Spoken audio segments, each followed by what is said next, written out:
Captain Jake Morrison stood on the bridge of the UES horizon, watching the blue and green planet of Kepler 442b grow larger on the main screen. 3 years had passed since humanity joined the Galactic Council, and Jake still felt proud every time he saw a human colony thriving among the stars.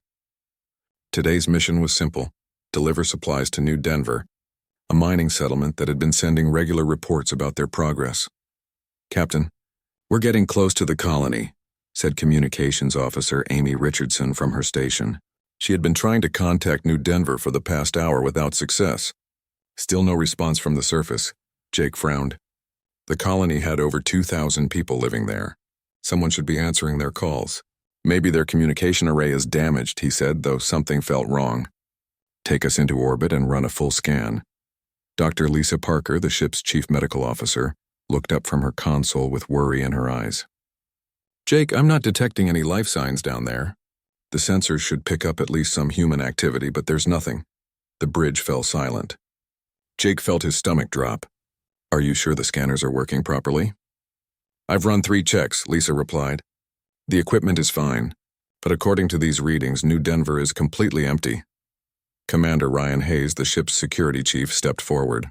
"Captain, request permission to take a team down to investigate. If something happened to the colonists, we need to know what."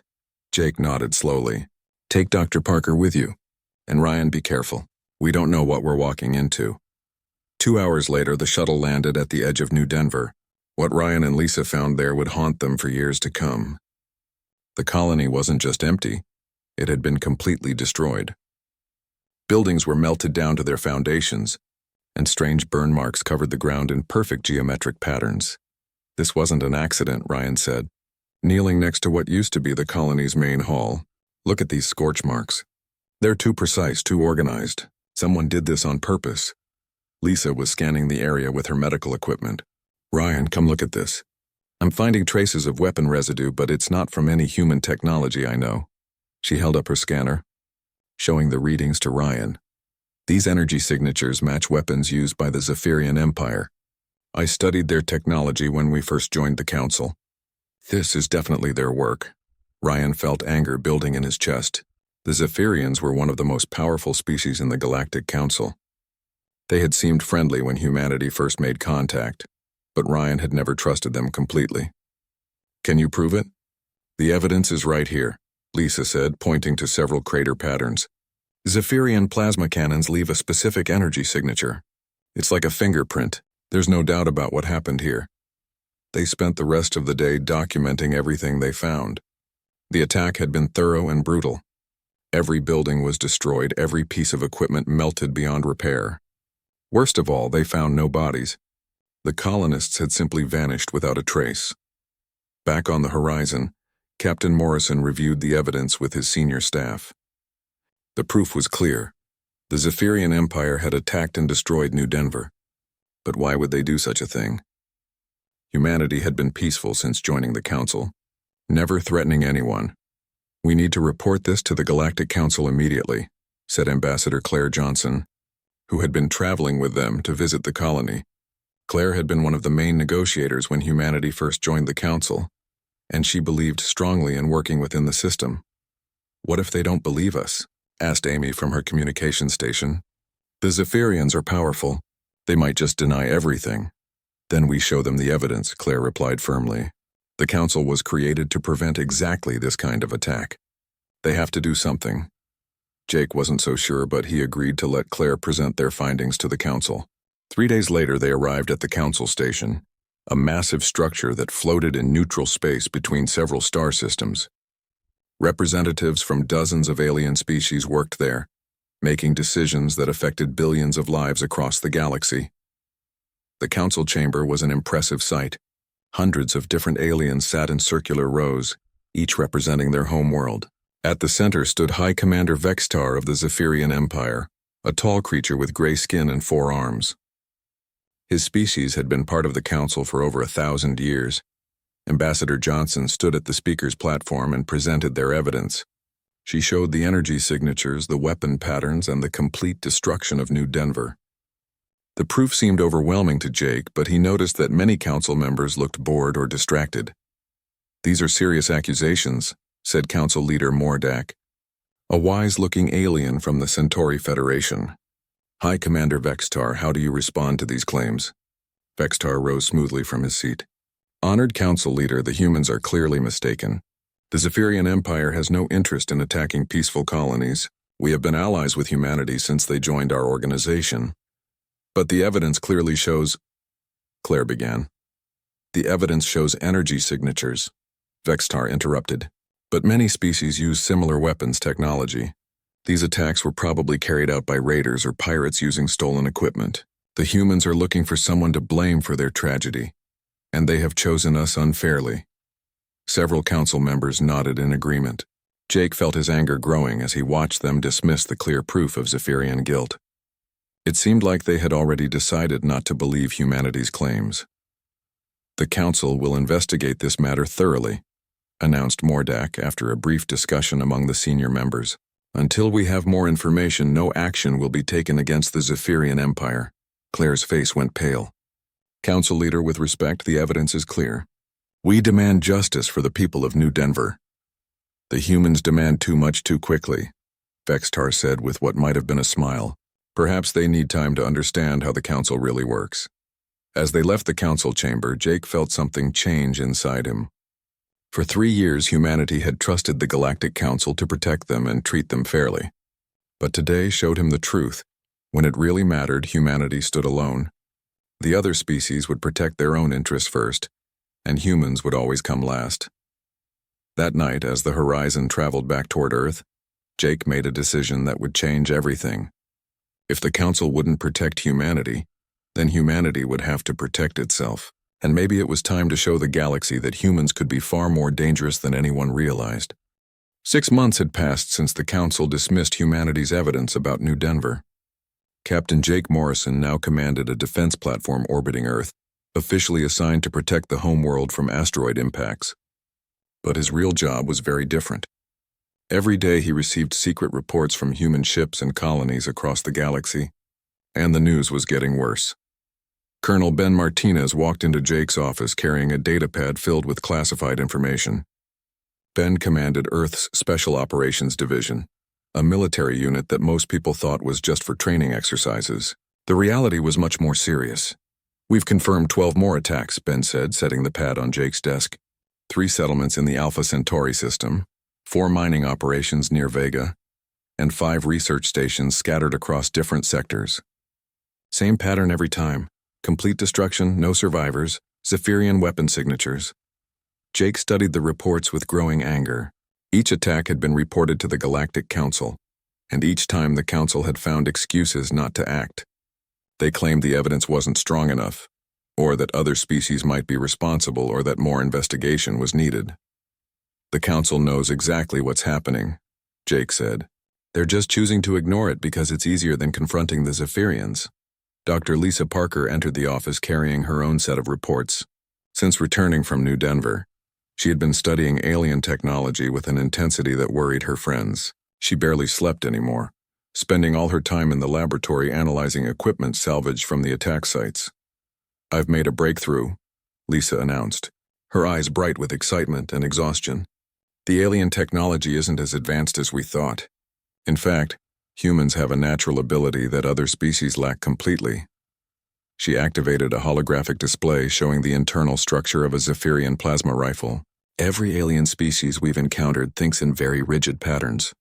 Their technology is designed to work in one specific way, and they can't imagine changing it. But humans are different." Jake leaned forward with interest. "What do you mean?" "We're adaptable," Lisa explained. "When we see alien technology, we don't just accept how it's supposed to work. We immediately start thinking about how to improve it, how to use it differently, how to make it better. Other species literally cannot think this way." She pulled up another display showing modified alien equipment. "I've been reprogramming Zephyrian weapons to work with human technology. Not only can we use their equipment against them, but we can make it more effective than they ever imagined." Ben whistled softly.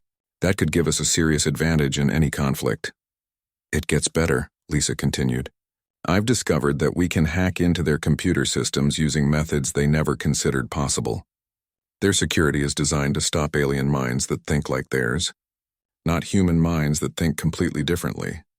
While Lisa had been working on technology, engineer Pete Davis had been building something equally important: a secret communication network connecting human settlements across the galaxy.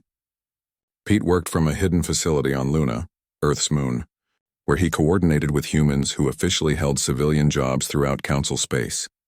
Amy Richardson, now serving as Pete's chief communications officer, monitored messages from dozens of human outposts. Each location reported the same thing: growing tension with alien neighbors, increased Zephyrian military activity, and a feeling that something big was coming. "The network is almost complete," Pete told Jake during their weekly secure call. "We now have hidden communication relays in 47 star systems. When the time comes, we can coordinate actions across half the galaxy without the Council knowing anything about it." Amy added her own intelligence report. "I've been monitoring Zephyrian military communications. They're planning something major, probably within the next few months. Their fleets are moving into positions around human territories." Meanwhile, Ambassador Claire Johnson continued her public role as humanity's representative to the Galactic Council. But now she was playing a much more dangerous game. During the day, she attended council meetings and maintained diplomatic relationships with alien species. At night, she secretly passed information to Jake's growing resistance movement. "The Zephyrians are getting confident," Claire reported during a secure meeting with Jake and his team. "High Commander Vexitar has been telling other council members that humans are a temporary problem that will be resolved soon. I think they're planning to eliminate all human colonies at once." "How many other species know about their plan?" asked Ben. "Most of them suspect something, but they don't care enough to interfere," Claire replied bitterly. "As long as the Zephyrians don't threaten their own territories, they're willing to look the other way while humanity gets destroyed." The revelation that humanity was essentially alone in the galaxy had a profound effect on everyone involved in the resistance. For years, humans had believed that joining the Galactic Council meant becoming part of a civilized community that valued justice and cooperation. Now they understood the truth. The galaxy was still ruled by strength, and peaceful species were seen as prey by aggressive ones. Jake began organizing secret meetings with human military commanders throughout the solar system. Ships that were officially assigned to cargo runs or scientific missions were quietly modified with Lisa's technological improvements. Weapons that looked like standard human equipment were actually enhanced with alien technology that had been reprogrammed for human use. "We're not starting a war," Jake told his commanders during one of these meetings. "We're preparing to defend ourselves when the Zephyrians finally make their move. But when that time comes, we need to be ready to hit back harder than they expect." Dr. Parker's research team had grown to include dozens of scientists and engineers working in secret facilities across Earth's solar system. They reverse-engineered alien technology, developed new weapon systems, and created computer viruses that could shut down alien ships and space stations. "The beautiful thing about their technology," Lisa explained to Jake, "is that it's all connected. The Zephyrians use the same basic computer systems for everything: weapons, engines, life support, communications. If we can get our virus into one system, it spreads to everything else automatically." Colonel Martinez's special operations teams practiced new tactics designed specifically for fighting aliens who had never encountered human military thinking. They studied every battle the Zephyrians had ever fought and identified weaknesses that previous enemies had been too rigid to exploit. "Every alien species fights the same way their ancestors did 1,000 years ago," Ben observed. "They never adapt, never change their tactics, never learn from their mistakes. That's going to be their downfall."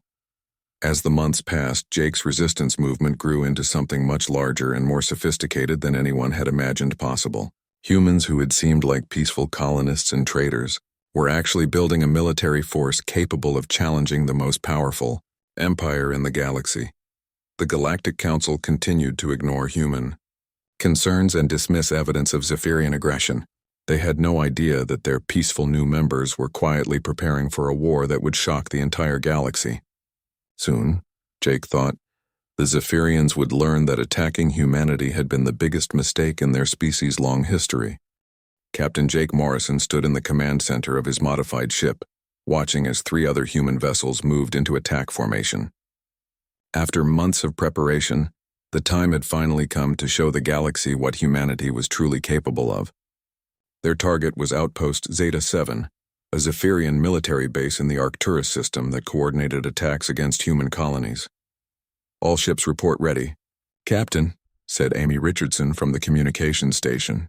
The 4 vessels looked like ordinary human cargo ships to any outside observer, but Lisa Parker's modifications had transformed them into something far more dangerous. "Dr. Parker, are your systems ready?" Jake asked. Lisa looked up from her control panel with a confident smile. "The virus is loaded and ready to deploy. Once we get within range, their entire base will go dark within minutes."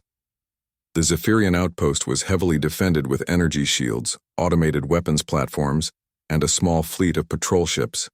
Under normal circumstances, attacking such a facility would be suicide for human forces. But these weren't normal circumstances. "Beginning the approach," announced the pilot.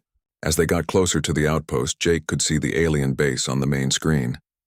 It was a massive structure built into an asteroid, bristling with weapons and protected by energy barriers that could stop conventional attacks. "They're scanning us," reported Amy. "Standard procedure. They think we're just cargo ships passing through the system."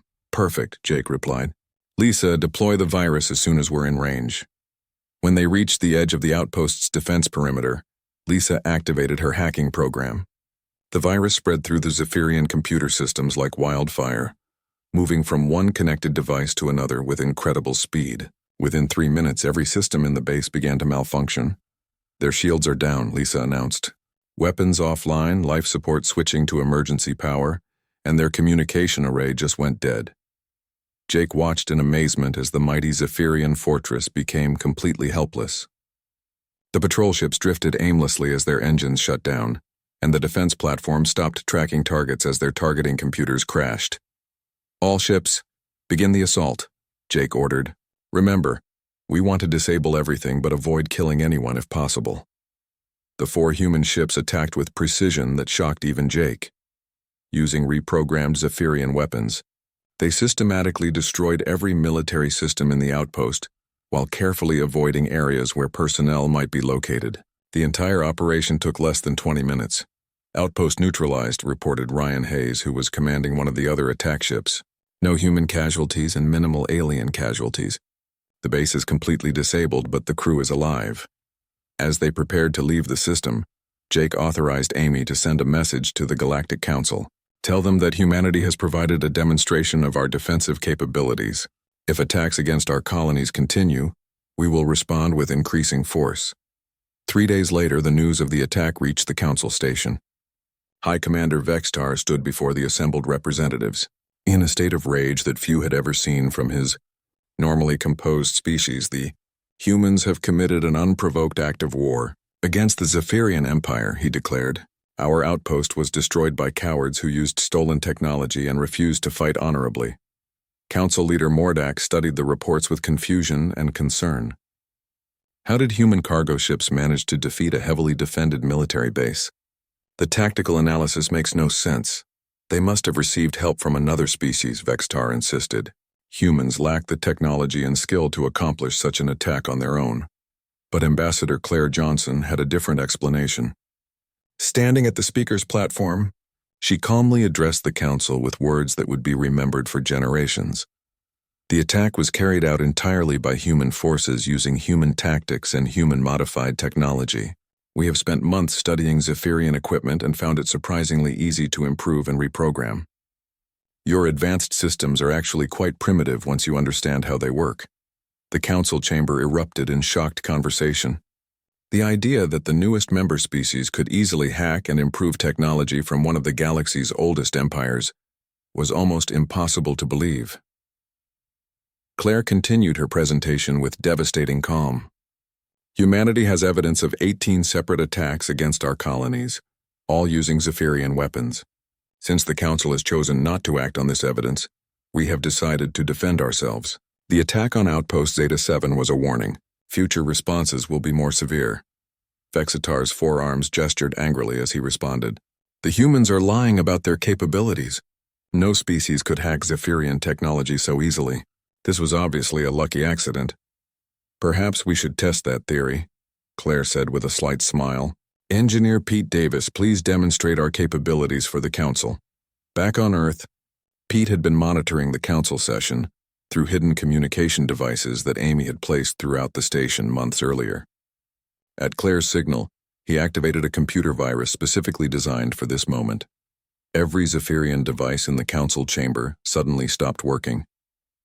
Personal communicators went dead, datapads shut down, and even Vextar's ceremonial weapon became completely inert. The High Commander frantically pressed buttons on his equipment, but nothing responded. As you can see, Claire explained to the stunned Council, we have been inside your computer networks for quite some time. The virus I just demonstrated is specifically targeted at Zephyrian technology, but we have similar programs for every major species in the galaxy. Council leader Mordak looked around the chamber with growing alarm. If humans could hack Zephyrian technology so easily, what else might they be capable of? Claire answered his unspoken question. We are not your enemies, honored Council leader. We joined this organization seeking peace and cooperation, but we will not allow our people to be slaughtered while the Council debates and delays. We have given the Zephyrian Empire 72 hours to cease all aggressive actions against human territories. And if we refuse? Vextar demanded, his voice shaking with rage. Then you will discover just how thoroughly we have been studying your military systems, Claire replied.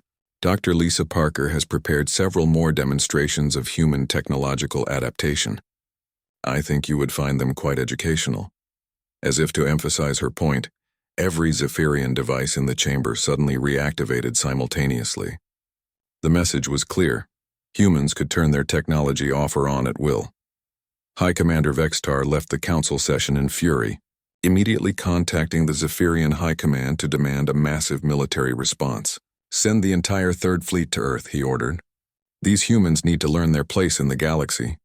But as the Zephyrian battle fleet assembled and began its journey toward the human home world, they had no idea what they were really flying into.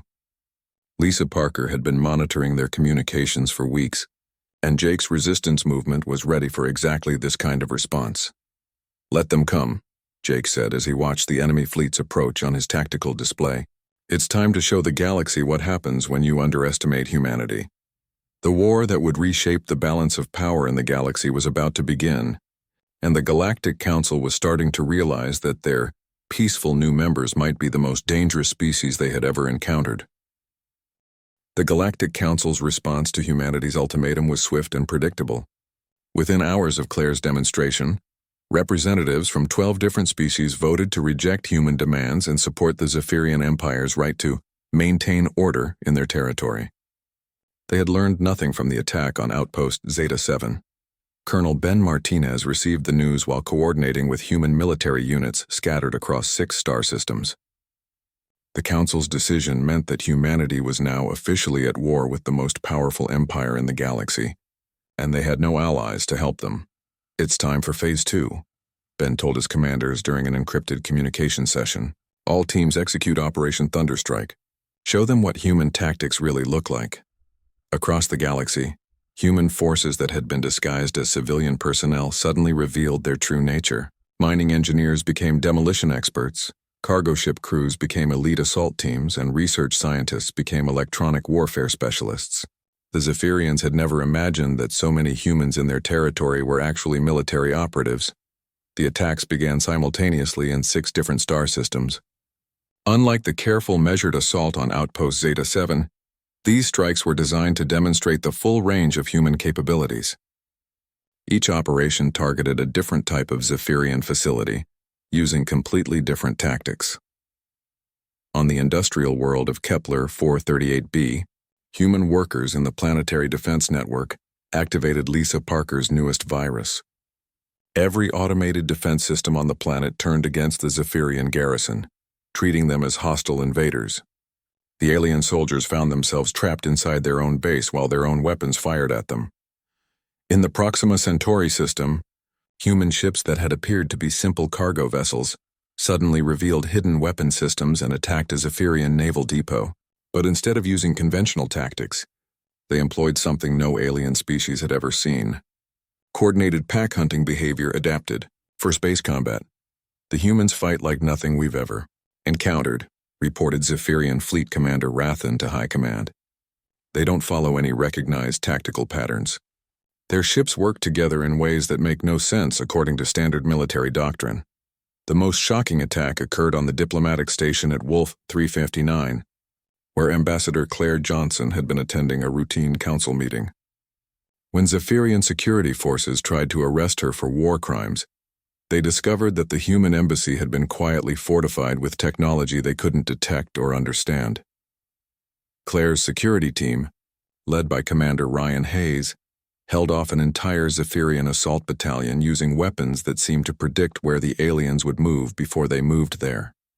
The embassy's shields absorbed energy blasts that should have destroyed the building, and their return fire cut through Zephyrian armor like it was made of paper. "We've been studying your combat techniques for 2 years," Ryan explained to the surrendering Zephyrian soldiers. "You fight exactly the same way your ancestors did 1,000 years ago. We've calculated countermeasures for every tactical doctrine in your military database. But the most devastating demonstration of human capabilities was yet to come." Captain Jake Morrison had been preparing for this moment since the day the Council first dismissed evidence of Zephyrian aggression. His target was the Zephyrian homeworld itself, not to attack it, but to deliver a message that would change everything. Using a modified human stealth ship equipped with Lisa's most advanced hacking systems, Jake infiltrated the most secure facility on the Zephyrian homeworld, the High Command Center where their military leaders planned their campaigns. The building was protected by energy shields, automated defenses, and the most elite guards in the Empire. Jake walked through all of it like it wasn't even there. "Good morning, High Commander Vextar," Jake said calmly as he appeared in the center of the Zephyrian war room. The alien leaders jumped back in shock, reaching for weapons that wouldn't function because of Lisa's virus. "How did you get in here?" Vextar demanded, his forearms shaking with rage and fear. "We've been inside your networks for months," Jake replied, gesturing to the tactical displays around the room. "Every plan you've made, every order you've given, every secret you thought you were keeping, we've been watching all of it." He activated a holographic projector that showed the current positions of all Zephyrian military forces throughout the galaxy. "Your third fleet is currently approaching Earth, thinking they're going to teach humanity a lesson. What they don't know is that we've been tracking their movements since they left port. We know exactly when they'll arrive, what formation they'll use, and what tactics they'll employ." Vextar stared at the display in horror. The humans somehow had access to classified military information that should have been impossible to obtain. Jake continued his demonstration. "Your fleet commanders think their ships are secure, but Dr. Lisa Parker has been improving their computer systems for weeks.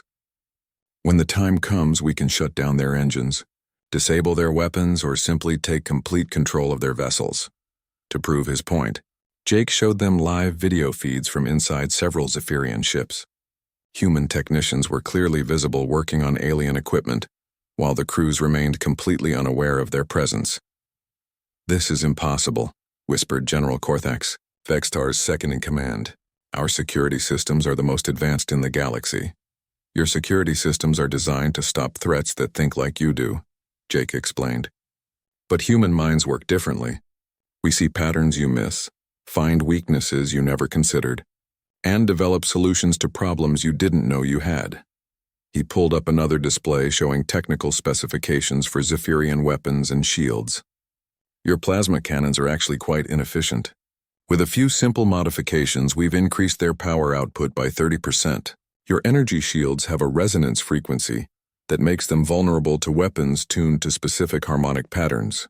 Your fastest ships can be made even faster by reprogramming their engine control systems."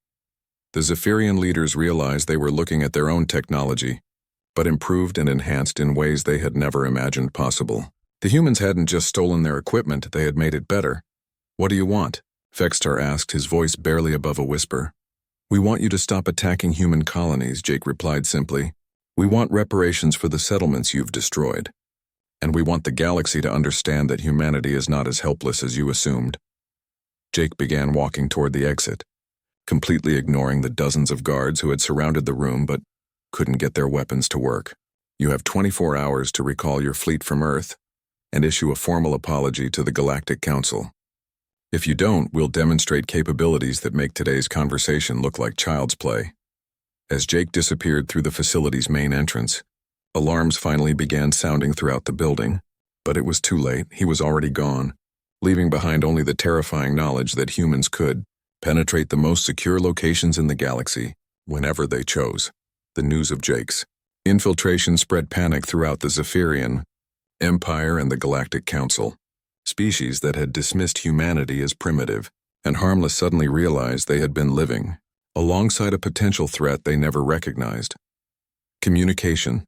Officer Amy Richardson intercepted frantic transmissions between council members as they began to understand the true scope of human capabilities. The peaceful species that had asked to join their organization had been quietly preparing for war from the very beginning, studying every weakness and developing countermeasures for every possible threat. "They've been playing us for fools," transmitted the Altarian representative to his home government. "The humans aren't just advanced, they're thinking several steps ahead of everyone else in the galaxy." Whiny, Commander Vexistar stared at the empty war room, where Jake had humiliated him in front of his own officers. For the first time in his long military career, he was genuinely afraid. The humans had demonstrated that they could go anywhere, do anything, and knew more about Zephyrian capabilities than the Zephyrians themselves. The galaxy was about to learn that underestimating humanity had been the biggest mistake in recorded history. The cold metal walls of the Aurora's edge hummed with life as Admiral Kelvin Gray opened his eyes. The cryo-sleep chamber released him with a soft hiss, and he felt the familiar ache in his muscles that came after long hibernation. 50 years had passed since he last walked these corridors awake. Kelvin pulled himself from the chamber and looked around the medical bay.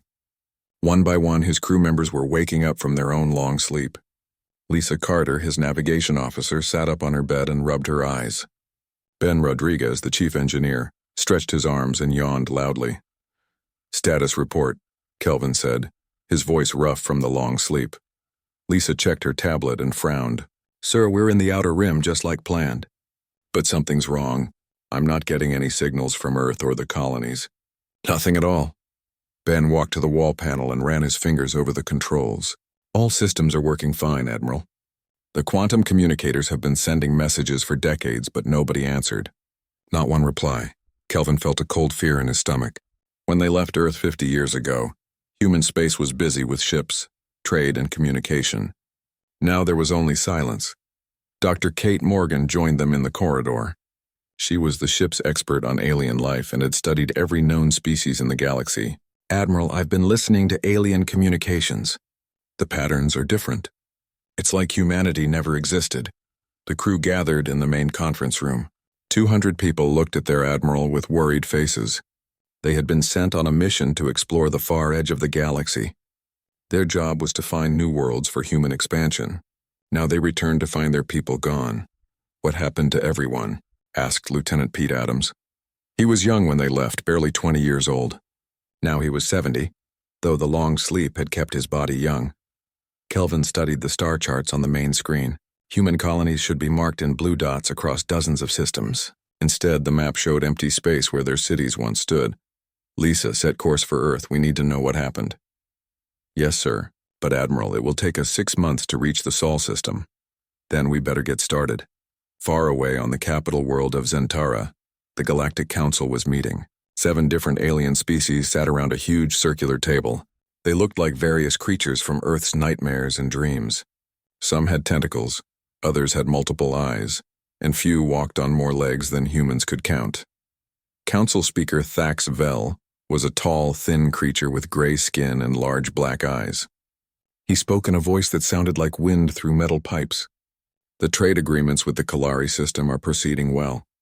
Their crystal exports continue to grow." The other council members nodded. Trade was good. Peace was profitable. They had enjoyed 50 years without the chaos that humans brought to the galaxy. General Zarthok, the military commander, was different from the others. His species looked like giant insects with armor-like skin. He clicked his mandibles when he spoke. "Speaker, we have concerning reports from our border scouts." "What kind of reports?" "Unknown ships in the dead sectors, the areas where humans used to live." A uncomfortable silence fell over the council chamber. Nobody liked to talk about what happened to the humans. It was a dark chapter they preferred to forget.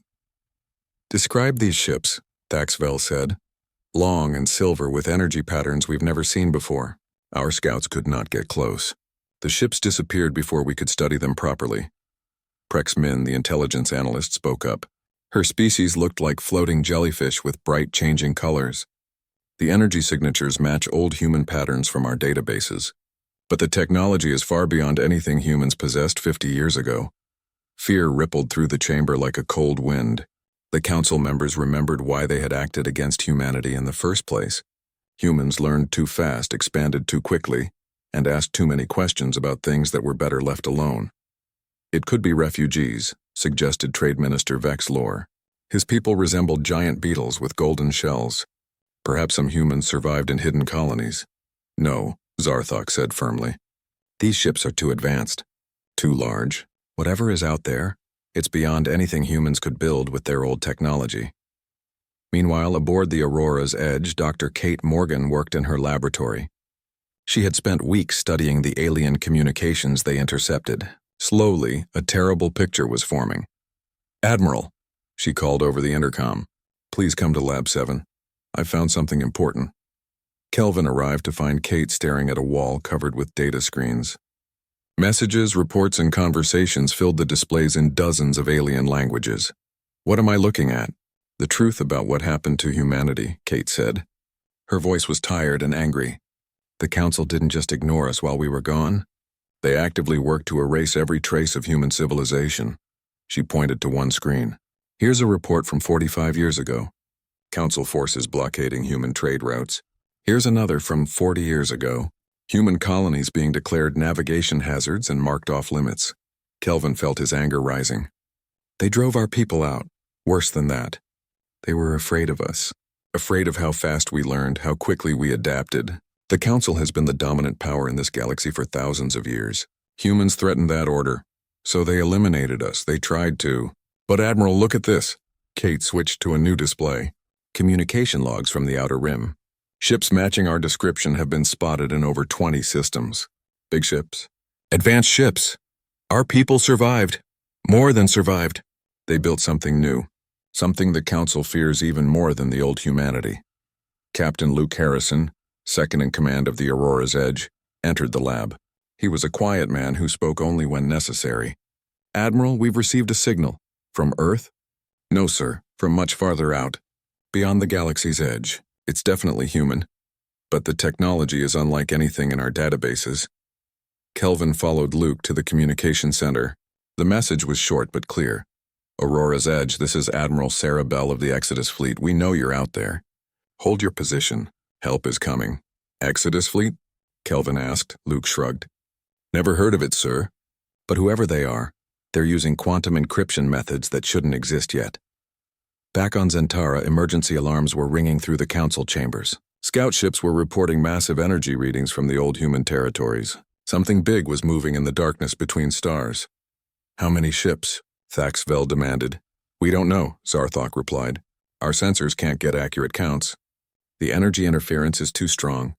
But Speaker, whatever is coming, it's bigger than anything we've ever seen." "Estimated time of arrival?" "At current speed, 30 days. The council members looked at each other with growing terror. They had spent 50 years believing humanity was gone forever. Now something was returning from the void, and it was beyond anything they could understand or control. The silence that had lasted 50 years was about to end, and when it did, the galaxy would never be the same again.